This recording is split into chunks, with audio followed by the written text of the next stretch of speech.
Mantan anggota DPRD Kota Palembang, Sukri Zain, sudah ditetapkan jadi tersangka juru kasus penujahan mantan bininya inisial PW. Ini Sukri Zain sedang dibebas oleh pihak kepolisian. Kamu main tak boleh Pak, kamu Pak. Anu ujar kamu tuh, anak munu Pak. Iya. Masuk bini kamu. Tidak selamilu kau tuh. Satreskrim Polrestabes Palembang ini meningkat ke status penanganan kasus penujahan PW oleh terlapor Sukri Zain jadi penyidikan. Yang mana menurut Kapolres Tabes Palembang Kombes Pol Hari Sugihartono, Sukri Zain yang merupakan mantan anggota DPRD Kota Palembang tersebut statusnya ditingkatkan dari terlapor jadi tersangka. Kapolres Tabes Palembang Kombes Pol Hari Sugihartono jelaskan, kalau awal mula penujahan terhadap korban karena masalah rumah tangga antara tersangka sama korban yang berujung dengan adanya tindakan kekerasan ialah penujahan kepada korban PW.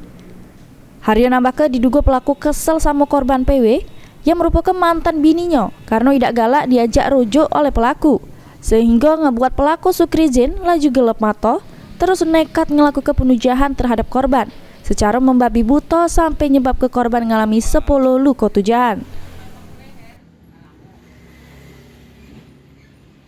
Sudah kita tingkatkan ke penetapan tersangka, ya, yang bersangkutan mantan anggota dewan.